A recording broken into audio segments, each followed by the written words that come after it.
The Hilltop Glove Podcast is sponsored by Mid-Carolina Service Company. Mid-Carolina Service Company is the first name to search for your residential or commercial HVAC needs in Lexington and surrounding areas. Just go holler at Jason and Clint. They'll hook you up on the air conditioners, on the restaurant equipment, refrigerators, refrigeration, ice machine repair. They've been doing this for years. I know them cats forever. Family owned and operated since 2006, they pride themselves in their quality work and customer relationships. Call 803-356-4153 or visit midcarolinaserviceco.com for a no obligation quote for service today.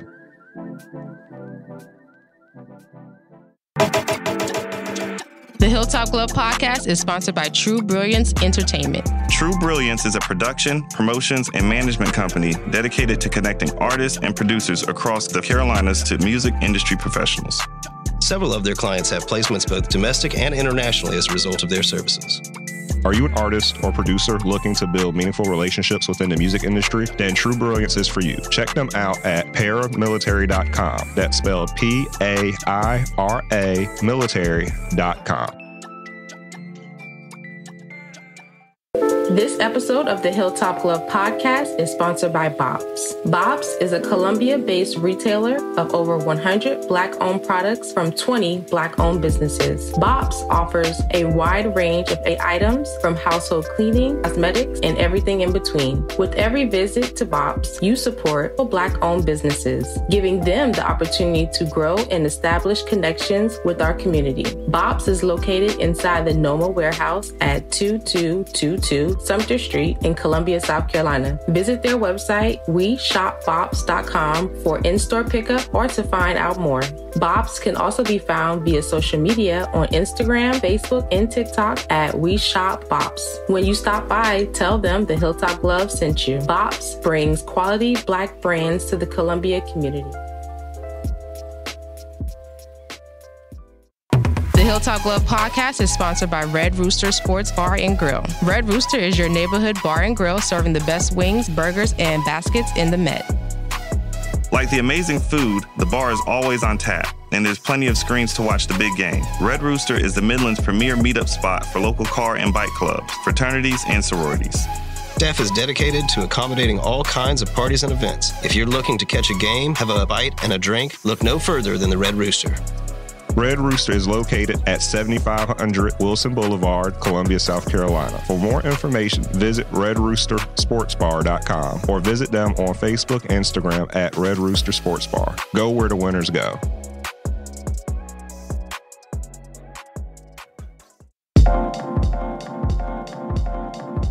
Welcome to the Hilltop Glove Podcast. Welcome to the Hilltop Glove Podcast. Welcome to the Hilltop Glove Podcast. Welcome to the Hilltop Glove Podcast.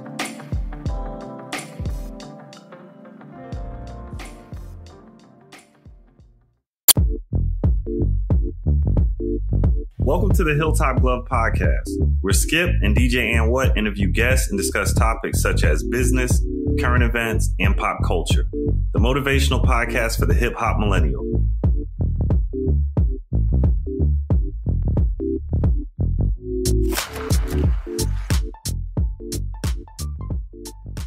Good morning and welcome to this episode of the Hilltop Glove Podcast. I'm your host, DJ And What, with my co-host and brother Skip. This is our 6th episode with our talented guest, Corey Roc Bottom Davis. Mr. Davis is a father, graphic artist, entrepreneur, content creator, and founder of Roc Bottom Studios. He is also a mentor to other upcoming established artists and creatives in the Columbia arts community and a podcaster to boot. Again, good morning, Mr. Davis. How's your year been thus far? The year has been quite interesting. It's been quite interesting in a good way. So yeah, I have nothing but good things to say about the year. It's been rather insightful. It's been rather interesting. So yeah, nothing but good things and positive vibes. Right on the money. Well, just to start off for our audience, could you give them a little bit more background about yourself and what you do. I know I did run through a list of things that you have tagged underneath your name, but if you just give them just a little bit more information so that they can see what's going on with you. Oh, absolutely. Like it was mentioned before, my name is Corey Roc Bottom Davis. I am an artist who lives here in Columbia, South Carolina. My main area of expertise is I am a writer / artist of comic books. I've been doing that on the independent circuit and in magazines and such since like the late 90s. So about 20 plus years I've been doing that. And just recently I've gotten to the game of animation. So I am an animation director. I direct certain animations that come from my own personal catalog of creations. Some of it, or the majority of it, is based on the comic books that I have published over that course of time that I mentioned. And that's pretty much been my life as of late. So I write and draw comics, and I am now in the realm of directing animation. Interesting. I know I was doing some research on you and was looking through some of your past experience, and especially this write-up that you did about the explanation of how you got into your love of comic books. And there was a story about you going to Food Lion with your mother and actually finding some comics, Batman in particular. Could you explain how you, as a Black man, got into the comic book mode and into the love of comics, the art part of it as well, and animation? How did you become so enveloped into the whole comic book industry? Yeah, that story is pretty layered. I think it's my mom was like, after my parents divorced, we moved here to Columbia, which is pretty much from Washington, D.C., Maryland area. Okay. Like my entire family was born here. I was the only one that wasn't born here. Like all my siblings, everybody, everybody was born here. I was conceived here. My dad, I was conceived here. My dad, after he graduated from Benedict. Yeah, I know, right? Because I mean, it's like tradition. He graduated from there. I graduated from there. My uncle graduated from there. But yeah, long story short, I was conceived here out of 6 kids. I was the last of 6 kids. My dad, after graduating Benedict, was hired by the Secret Service. So he became a Secret Service agent. Yeah. That's what I was waiting for you to talk about. He got stationed with the Treasury Department in Nashville, Tennessee, where I was born. Okay. And then he went on White House duty around the time Reagan became president. So that's how we ended up in DC. Yeah. So that's another interesting story. But we ended up there. My parents divorced in 1983. My mom and I moved down here in 1984. And pretty much around that time, she started seeing someone who was a DJ. Yeah, he was heavily rooted into hip hop culture because he's from New York. Oh, wow. And this is where I learned everything. Like my love for hip hop music, I think, started through there, and hip hop as a culture where you have the elements of hip hop, right? Go ahead. So everybody knows what the elements are who, gives a damn about hip hop. But of course we all know that. Of course we all know one of the main elements is graffiti. Yes. Yep, so with him being a DJ, which is, another element, and him being a graffiti artist on top of that, I was introduced to something called the Black Book. Now, for those who don't know, the Black Book is like the Bible for graffiti artists. It was Bible, the Quran, anything. Yeah, I know what you're talking about. Yeah, the Black Book is where graffiti artists, before they would tag trains in New York or wherever, the Black Book is a hardcover black sketchbook that you draw your tags out in first, like a draft, before you go out and tag whatever object you're going to tag with spray paint. So it's like you get your rough draft in the Black Book, and then you go and then you tag it. But then that Black Book is kind of like a portfolio of your work by the time you're done with it. Exactly. I was introduced to that, and that's how I got introduced to the world of comics, because there were a lot of characters in that Black book that were comic book characters. Interesting. So about, I'd say around 86 is when I picked up the first comics I collected from a 7-Eleven up in DC. It was, and one was like a true classic. Well, they were both classics. It was a reprint of The Night Gwen Stacy Died with Spider-Man. And the other one was the very first issue that had just came out as brand new of when the Incredible Hulk turned gray. Shut up, man. When he fell in the toxic waste. Yeah. I didn't realize that I had a historic issue at that point. You still have it? I don't know where that book is right now. But if I did. Yeah. So flash forward to 89. This is what you read about going to the store and getting the Batman. The summer of 89 was lit. That's apparently a very litty summer. Yeah, 89 was a very litty summer. Man, I'm telling you, the summer 89 was lit, especially because Batman was everywhere. Exactly. Like it was probably about a year or so worth of advertising and merchandising for that movie. And you saw the Batman symbol everywhere. Like, we were drawing it on our notebooks in school, like everything. We had the T-shirts. I mean, the promotion and the marketing for that movie was top notch.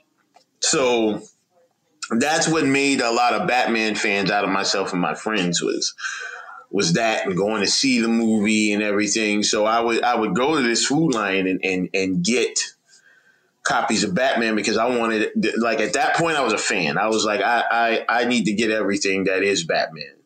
And that was kind of like my gateway drug for the addiction of comic books. So I go here, and then I started to venture off into other comics, you know. And I started noticing this book called The X-Men. And I saw the covers, and I was like, I am intrigued by the art on these covers. And this was when Mark Silvestri was doing the art for X-Men, and his art kind of drew his art drew me to buying this book. And then, like, I started reading it, and I was like, oh man, the story is just captivating, because I'm just I mean, the narrative of the X-Men, for those who don't know, is just like, this is a group of marginalized people who try to survive in a world that fears and hates them. And I was like, man, that sounds familiar. So, that's the point. That's why I love it. Yeah, exactly. It sounds like something we going through. So I was just like, I was intrigued by the narrative initially. And like, I think like the art drew me in first, then the narrative, and then the actual story, the execution of the storyline from that narrative. And then I started noticing, like, as familiar as it sounds, there's only one person of color in the group. Isn't that crazy? Know what I mean? And yeah, that was at least at that time. It was Storm. It's changed since then. Yeah, exactly.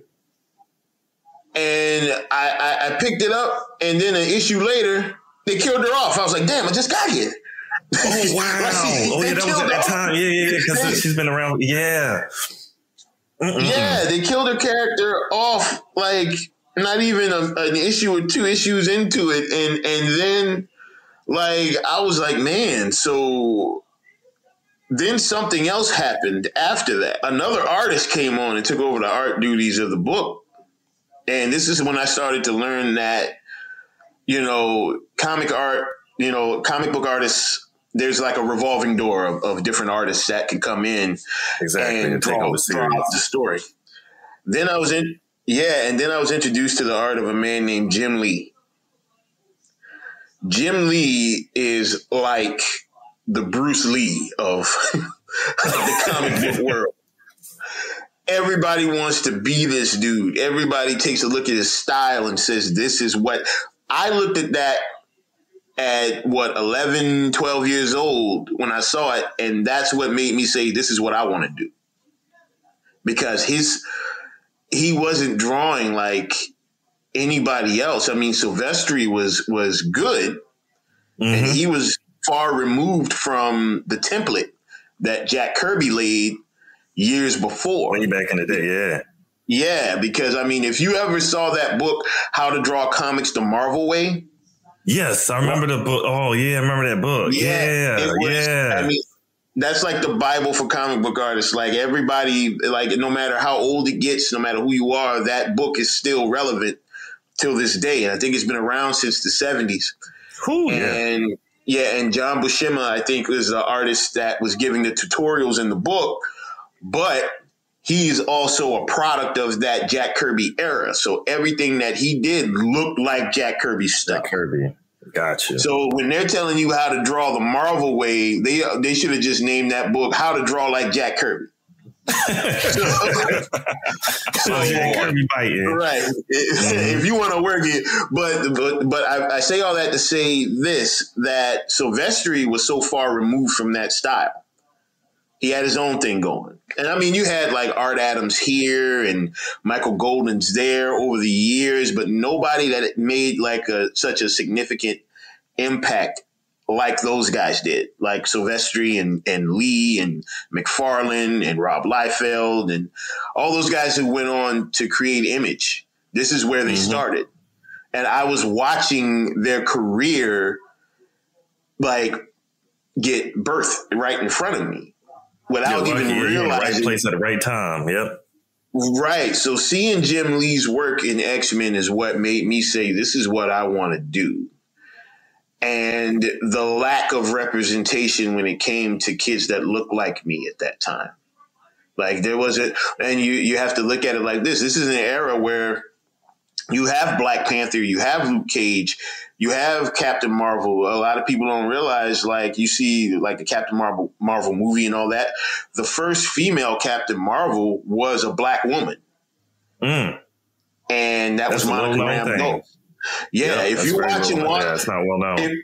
If you're watching WandaVision now, if you're watching WandaVision, the show, the Monica Rambeau is in there. Oh, she has a camera, but stop playing. That is right. Wait. No, she's one of the main characters. She's one of the main characters. Yeah. She was Captain Marvel before Carol Danvers was Captain Marvel in the comic books. She led the Avengers. And she got a little time to shine at that point in time when I was collecting comics, but then she was gone.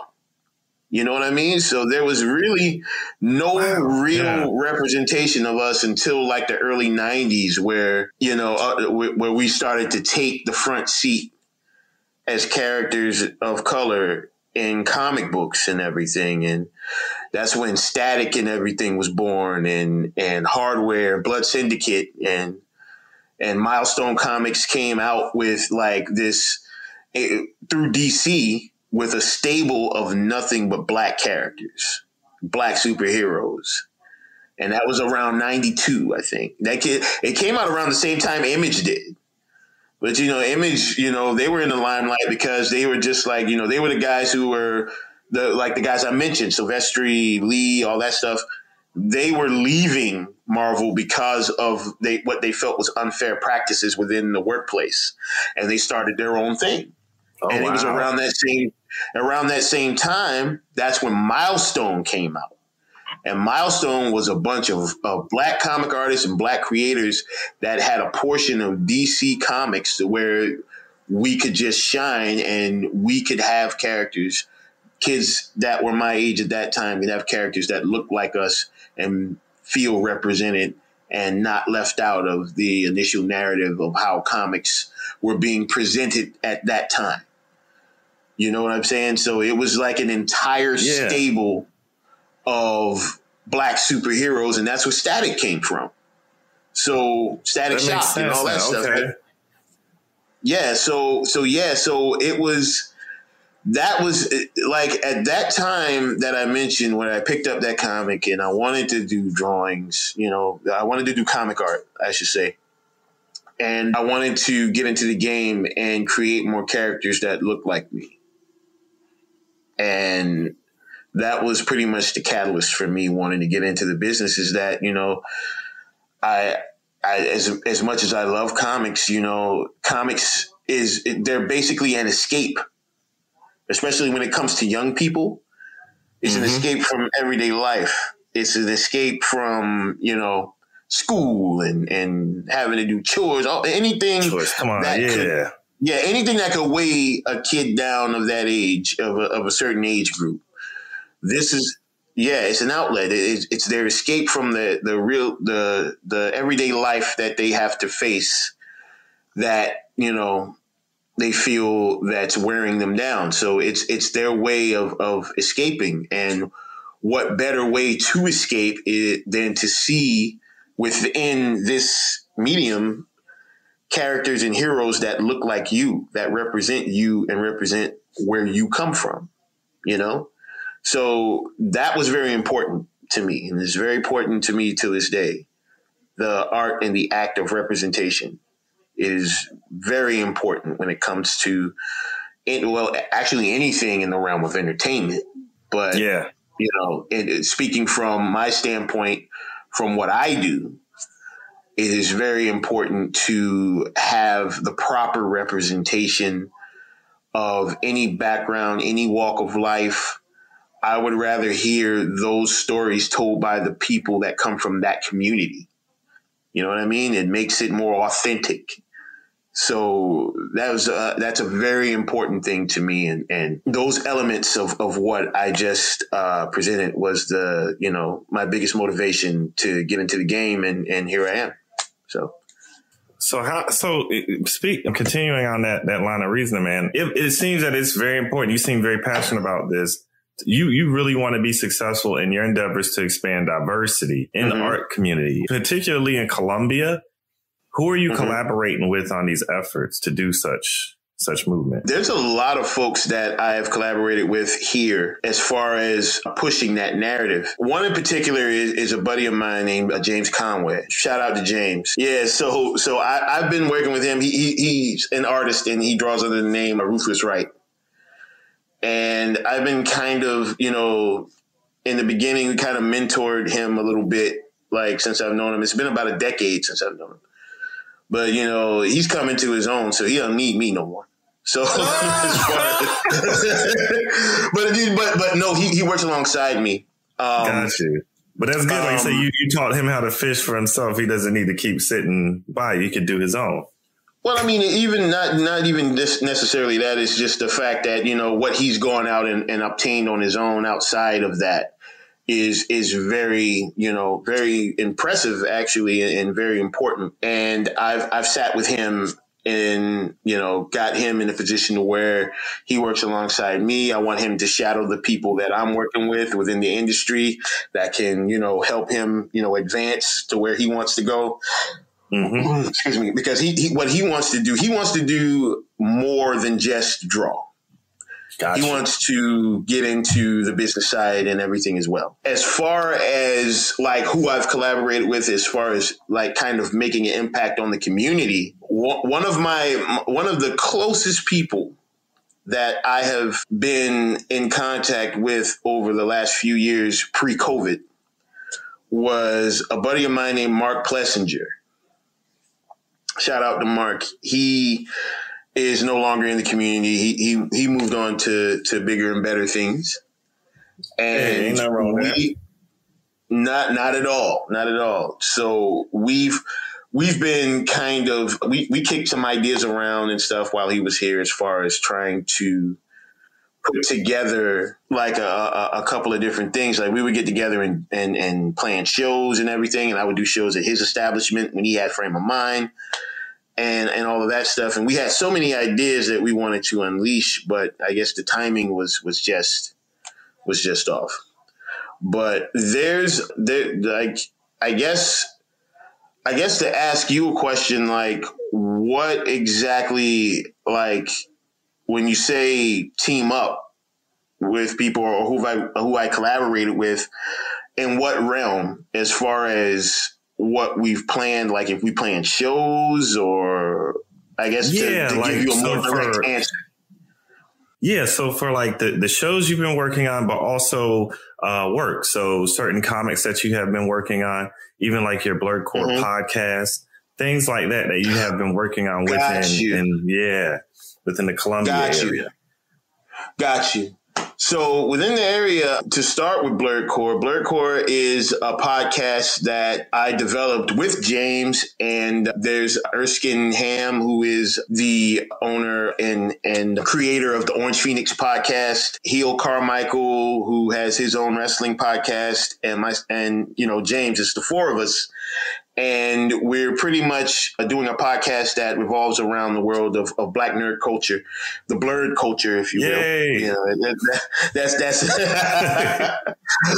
an actual thing for those who don't know. Blurred culture it means Black nerds. So we pretty much get together and we're doing a podcast that revolves around that aspect of our culture. Yeah, so we like everything that we've put together in the last few months, excuse me, is phenomenal. Like how it all just kind of came together. It was a slow process in the beginning, but now it's really starting to take shape, and I'm very excited to share it with the world. And pretty much. And outside of that, I work with a ton of different local artists as far as bringing the projects and the animated projects that, to life that I'm working on now. So what are some of the newer projects that you have been working on? Particular, I had a question about one. Make sure I'm correct on this name. Make sure I have this proper. I move myself around. There was all right. So of course you were working. Like I said, I want to know about the Blurred Core because first of all, I want to know where and when can people find Blurred Core so they can listen to that podcast. First of all, Well, we're going to have it on Podbean. It's going to be on iTunes. I know it's going to be on my website, rocbottomstudios.com. And you can find you can find Orange Phoenix and all that stuff online and everything. And I know there'll be links there. They're going to be sharing it on their platforms or whatever. Pretty much those are the main places that you can find it when it comes out. Because we'll make sure to promote it too, because that looked cool as heck. And then also your Shadow Club. What's going on with Shadow Club? And who are you working with on Shadow Club? Shadow Club is amazing. Shadow Club, to give everybody a background, it's a comic book that I created not long after I created Jet Boy in the early 2000s. It's basically a story of all the old Universal characters, the Wolfman, the Mummy, Dracula, Creature from the Black Lagoon, Frankenstein, all that stuff. They come together to build an army to save the world. And so I've been doing the comic for, I guess ever since then. And now we're in the process of giving it to the world in animation form. We're actually in the process of pitching it at Amazon as an animated series. Cool. Yeah. So I have another question about that too, because I was looking at the work that goes into it, just being an internet ninja, but how hard is it because I know art in general, it's not easy, but animation to me seems even harder.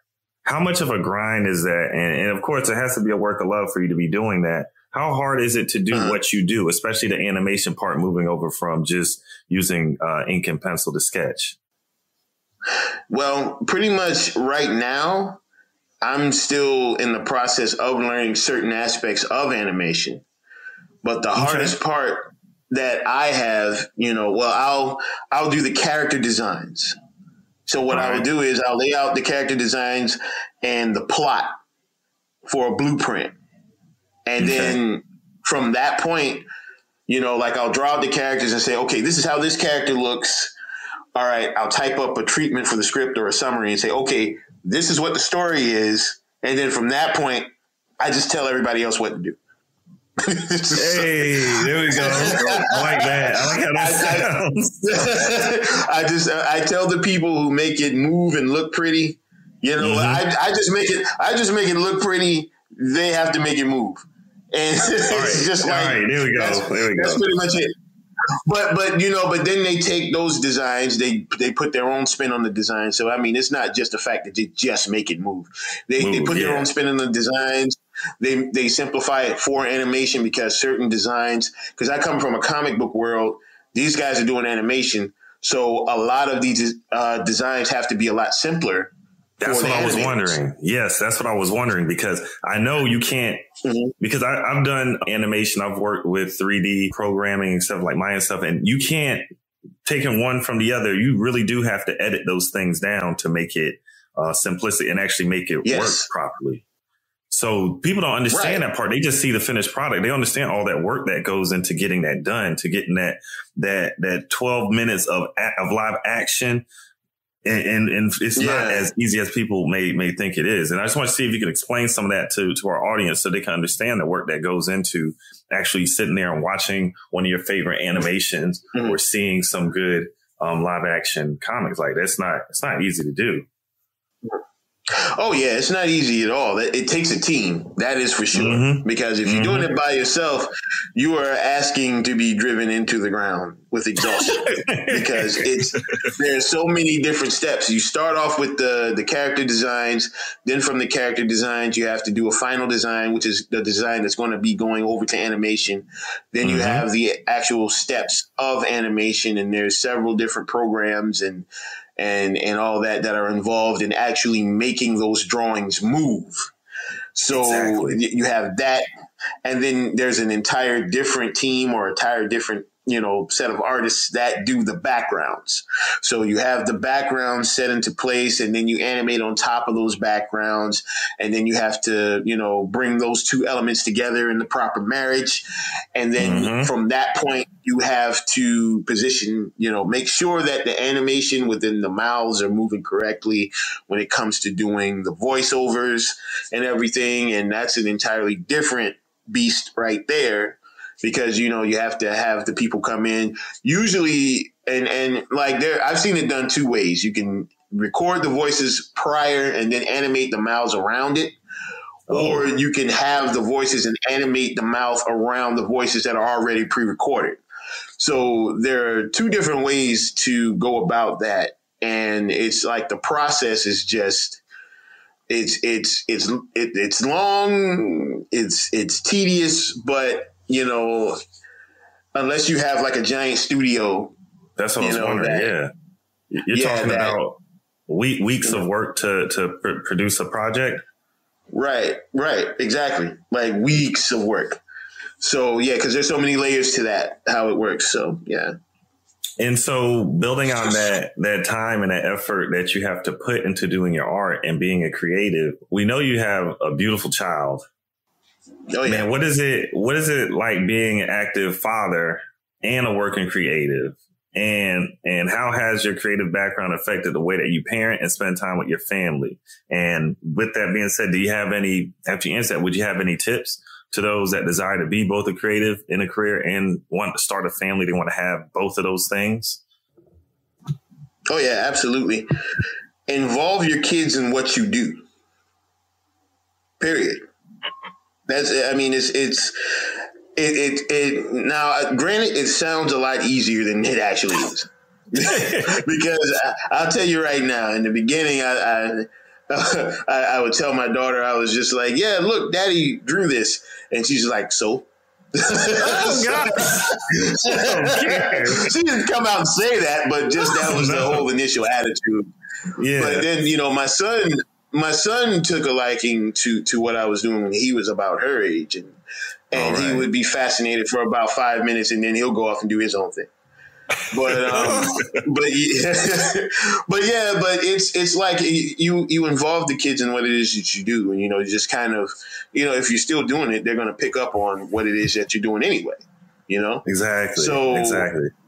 Yes. So now my son has his own business that he's doing. He's the owner of We Lit, and he's pretty much representing musical acts here locally. He's finding new, fresh talent to give to the world, local talent. If you look up We Lit You'll find a whole stable of people that he's interviewed on his radio show. He has a radio show. He's working on a TV show. I'm helping him with a few things. But for the most part, like, this is his baby. He's out here doing it. He's looking for new local talent as far as musicians go.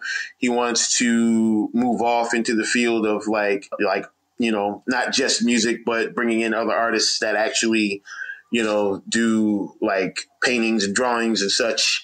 He wants to cover the whole realm of artists, that are here locally within the community and just give them an opportunity to shine. And a lot of, and since he's developed that platform, I pretty much gave him the blueprint from what I was doing. And he just kind of took that and ran with it, made it his own. I'm just like, all right, I'll lay this out for you. From that point, you on your own. So he went out and he showed and proved. Yeah, I was just like, this is the blueprint. You've seen what I've been doing. You've seen who I've been doing it with over the years, all the way up until now. I'll give you these elements, and from that, show me what you got. And he did it. Gosh. And he's been doing it on his own. He don't need me. So doesn't that feel good? Doesn't that feel good to know that he can do it by himself? Oh yeah, it feels phenomenal. And like, even with that, we're developing some stuff together. We got an idea for a cooking show. We were talking about that the past week, that we're gonna develop something like that. I don't have a whole lot of details on it. We got to sit down and iron some things out. But my daughter is getting into art a lot more now. Like, over the past couple of years, she's been kind of clinging more to what I've been doing on the art side. But now she's into video games, and she gave me an idea for a video game. Yeah, exactly. Right. So she's doing video games. Like, she plays like Roblox and Minecraft. I think she's upstairs now playing Roblox. Like, she's been developing a concept for a video game, and I've been helping her, like, kind of along the way. So I know a few people within the industry that can help her actually develop this game and actually make it a thing. So I put out the call, and we're just going to use her blueprint, and make it so. So we're gonna, put that thing out there and see how it works. She's, like I said, she's a fan of Minecraft and Roblox. So her whole thing about Roblox is, the foundation for what it is she wants to do with her video game. And, I'm just helping her develop it and make it an actual reality. So she's actually at the age of 6, she's developing her own video game. That's beautiful, man. Like they say, you look at some of these young folks nowadays, and I always like to say, dang, man, I'm lazy, man. I ain't getting nothing done. Look how much work these young folks can get done. That is good, man. That's so good to hear, man. It's a breath of fresh air, man. I do have another question just to follow up behind what we're talking about, especially with you integrating the family into what you do, but also working that into the arts community here locally, and just continuing to develop the diversity level and making sure that you don't go along with the normal conformity and just pushing the envelope on what is accepted. What are some things that you think need to be addressed in the Columbia arts community to help affect the change of allowing a more diverse, not just audience, but like the creatives themselves as well, to be attracted to the area, to stay here, work, produce, and live? Okay, here comes the deep water. Dive into it, my brother. Dive into it. I'm trying to save it. Yeah. All right. Okay, I'm not pulling any punches when it comes to this. There we go. We just need the community to kind of get their head out of their own asses a little bit and realize that their definition, just based off of what I've seen, being a part of the community for, the past decade and some change, maybe, just from what I've witnessed, there's a very narrow view of what art is here compared to places that I've been, art communities. Okay. I've been in the Miami Art District. I've developed a family type of establishment with them there, to the point where I can call them up anytime and say, I want to do a show. They'll make it so. My friends down there, Wendy, Keprock, I can name drop all day, but I ain't going to do that. But ultimately, at the end of it, I've seen how, I say that to say this. The reason I can name drop those people and say those names is because I've developed that type of relationship with them. You know what I mean? And that's very important within the community, because you can't have a community if you don't have some type of working relationship with the people within that community. You know what I mean?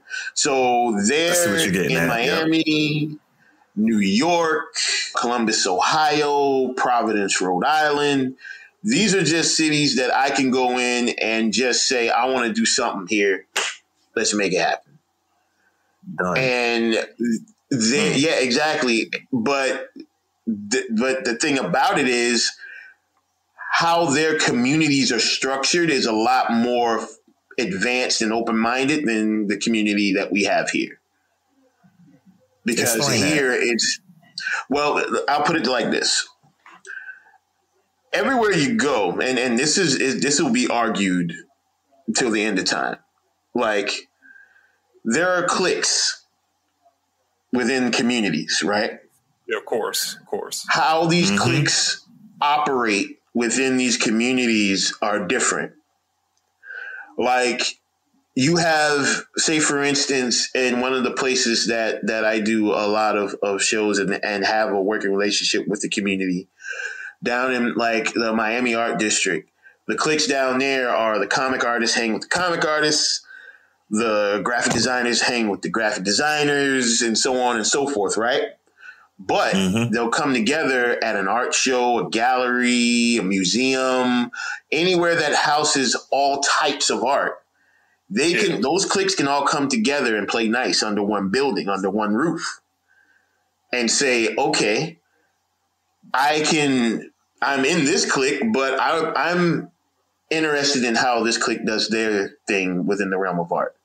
I'm a graphic artist. I know nothing about comic book art. I want to see what this comic book artist has to offer because I respect the artistry behind it. I like their work. I want to know more about what they do. And that's how you build relationships. And those cliques can come together and play nice. Here, on the other hand, the cliques that are here are the equivalent of a high school lunchroom. Dang. No. I'm not surprised. The burnouts sit at one table and they stay over there. The popular kids stay at one table and they stay over there. The nerds stay at one table and they stay over there. And then when they try to come together, it's just like this awkward presence. You know what I mean? Yeah. It's all pretty much like high school lunchroom politics. I can't hang with that group because I don't like that person within that group over there. So I cannot deal with those people. I'll just stay over here. That's the mentality of this community. And the community is eating itself. That's why we can't progress. Tell me one thing within this community that we have done outside of what Mark Plessinger has been trying to do before he jumped ship that was actually revolutionary. Something that actually was all-inclusive, not just all-inclusive for the artists and the diversity of artists, but for the art itself. Like, nobody can really name that. We had several things that just kind of fell by the wayside. Preach did Cola-Con. Yep. Come on. Skip, I was about to say, Skip knows these issues. Yeah. Cola-Con was probably the greatest display of diversity within the community because not only did it display diversity within the comic book artists and the type of art that was presented, it incorporated music, and you had hip-hop at the very front Mm-hmm. Like in the daytime, you had a comic book convention. At night, you had a concert. What? Come on, That's man. dope, man. Yeah, that's so dope. That's a beautiful thing. I remember. Two elements in one. Yep. And the community did not get behind it enough to keep it going. That's a dang shame. That's a darn shame. You gotta do better than that, man. And that's the thing. And pretty, like I said, like Mark Plessinger was like the mastermind behind First Thursdays. If you remember how lit First Thursdays used to be, they close off Main Street. You got art going on everywhere, on every block all of that. You had different types of art. You had like circus performing arts going on over here. You had live music playing while you're walking down the street to the next venue. You had Taps, which was there, which is gone now. You had Anastasia's. You had Anastasia's that was there. That's gone now. You had SNS that was there. That's gone now. You know what I mean? Ouch. So I didn't it's think just about it like that. Ouch. Right. So like it's a ghost town, and this was all pre-COVID. Yeah. You know what I mean? Yeah, so yeah, when you and a lot of it had to do with that type of mentality running the community. You can't have a community like that. I mean, that's not a community at all. Community, one of the foundation of community is solidarity.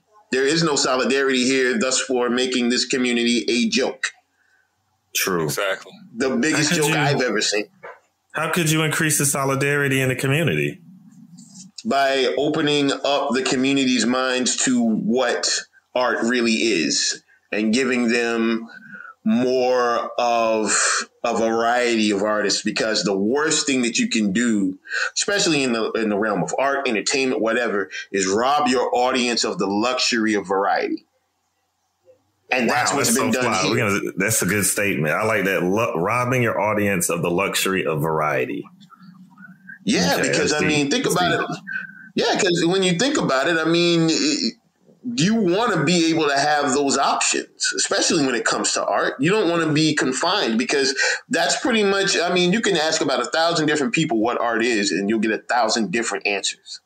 But one constant is the fact that, right, yeah, and like one constant within, those answers is the fact that art is not to be confined. One constant that you will find when you discuss what art means to an artist is that you can't confine it into one thing. I mean, that's what it's supposed to do. It's supposed to break the rules. It's supposed to go outside of the box. And when you go outside of the box, you travel outside of the box, stay out of that box. That means that you are not subjected to one kind of art. Here, I think this community needs to learn a little bit more about what diversity is within the realm of art. And give the community a little bit more, because I mean, I could sit back and watch somebody paint a painting on canvas, but I can sit there and watch this one person that everybody's got their eyes on here and think about 5 or 6 different digital artists that live here that don't have that same type of an outlet. That's true. Do you think it's like an elitism in the art scene, in the sense of you have what, like you said, the types of different art, and you not giving it the same cachet? Or do you know what I mean? Like, is it really that? I think, well, I used to think that there was like a level of elitism, but I just think now it's just people being stupid. I just don't. because the answer is right there in their face and it's blatant, and it's just the execution is piss poor. You know what I mean? I mean, it's there. You have the ability to do this and incorporate these other artists. I mean, you go to like the Museum of Art downtown. I've only seen one comic book artist there displaying their work. And, and that person is a very good friend of mine. So I've only seen that one person display their work there. And I mean, they could correct me if I'm wrong, if there's been others, but I've never known. I'm pretty tight with the comic artists. Right. If there's ever been anybody else, then I need to know who they were. And even with that, why it's not done more often. Very true. You know what I mean?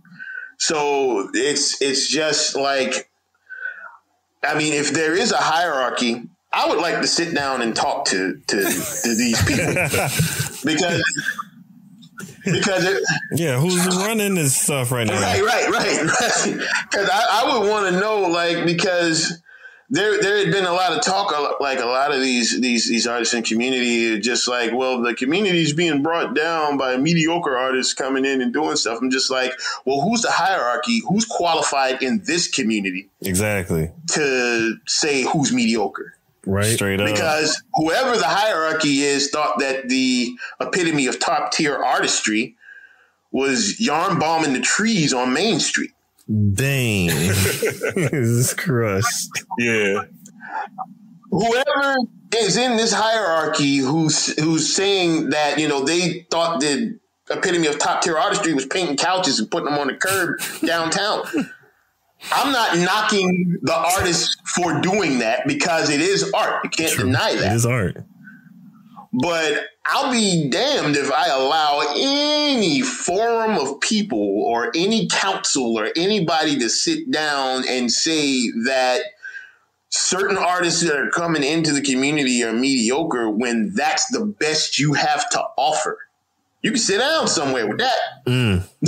Yep, I feel you. Because I can tell you right now, that with your couches and your yarn balm trees or whatever you got, I can name 5 artists right off top who live here that could come and give you something worth looking at that you could say, man, this person is doing it, and I've never seen anything like this before. You know what I mean? Yep. And that's when I would do shows here and I would bring those artists. You know what I'm saying? I would let them shine just as much as I'm doing. Like I'm here and people know that I'm going to be here and they'll come to see me, whatever. But I need you to bring your stuff. I need you to bring your stuff because they ain't seeing this stuff. You know what I mean? So I would bring these people that don't have the spotlight on them, that need it on them, give them some exposure. And say, sit down, present your stuff, and give these people the variety that they've been robbed of for so long, that they continue to be robbed of. I like how you say that.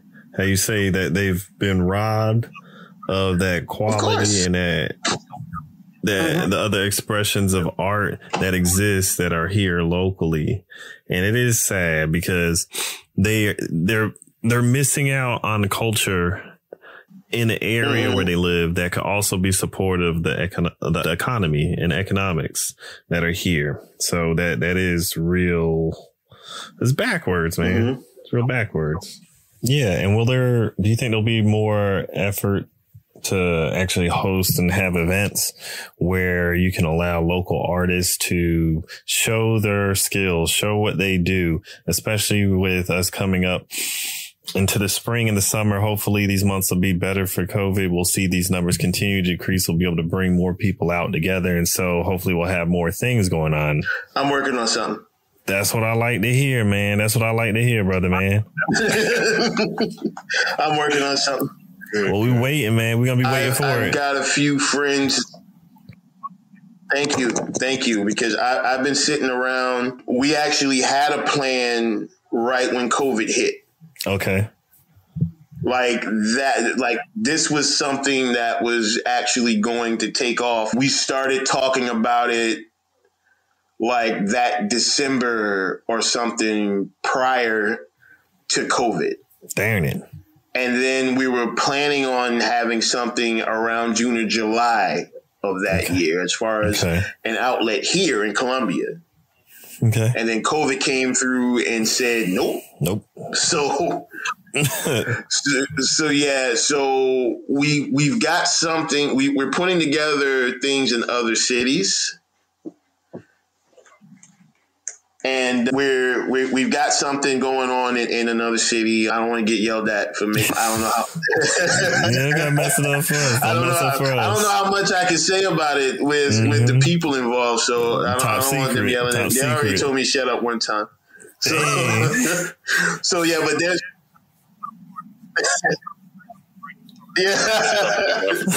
no problem. But yeah, but that same group of people, we've got a plan for here in Columbia to do what we initially wanted to do here.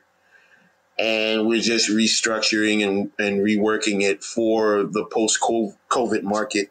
Okay. To give those artists a platform.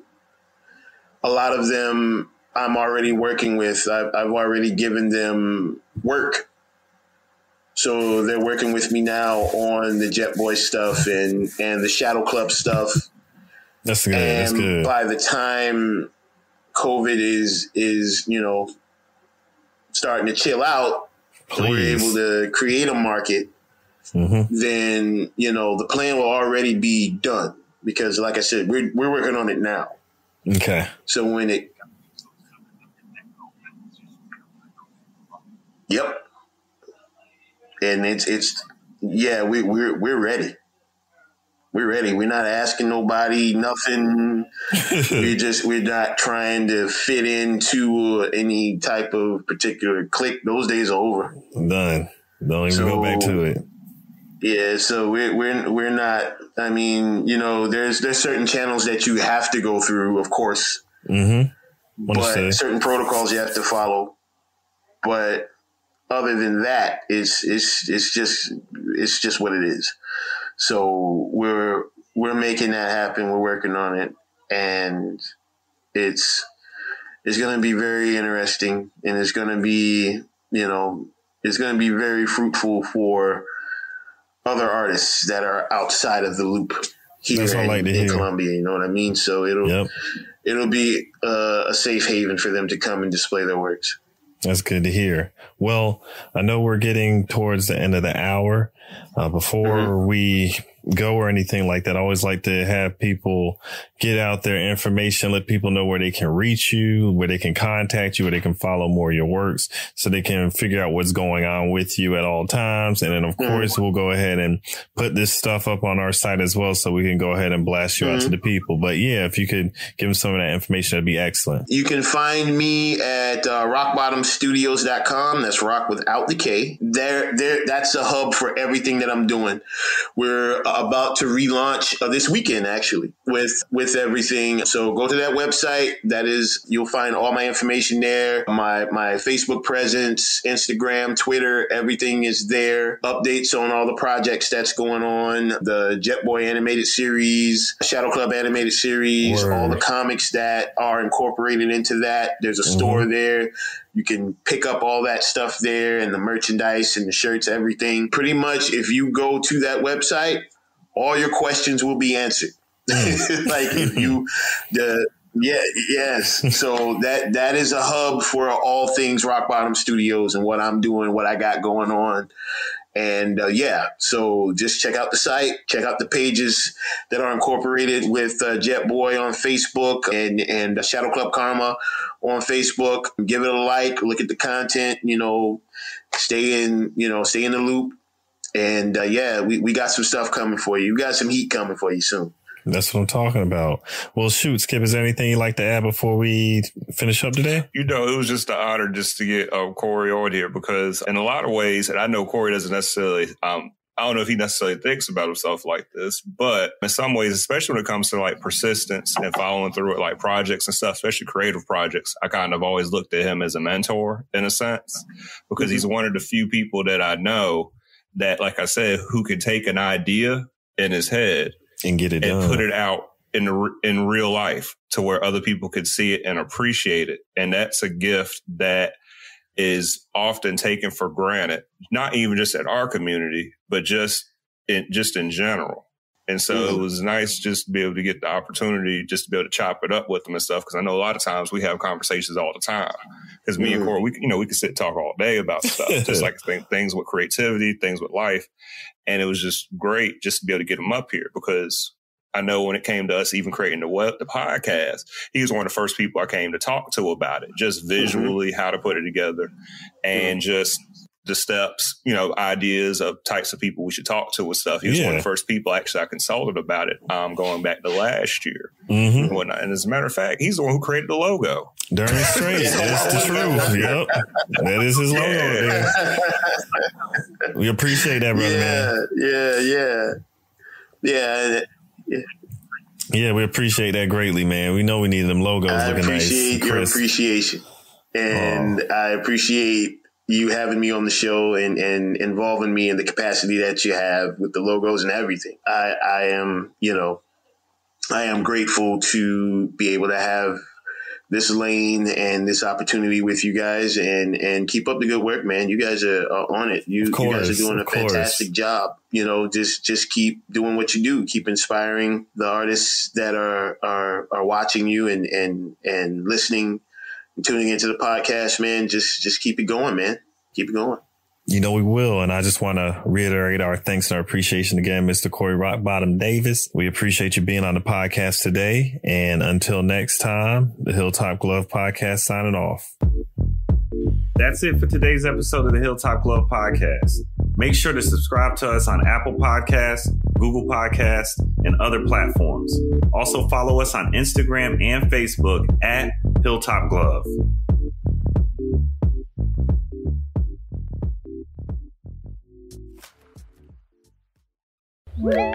That's it for today's episode of the Hilltop Glove Podcast. Make sure to subscribe to us on Apple Podcasts, Google Podcasts, and other platforms. Also follow us on Instagram and Facebook at Hilltop Glove.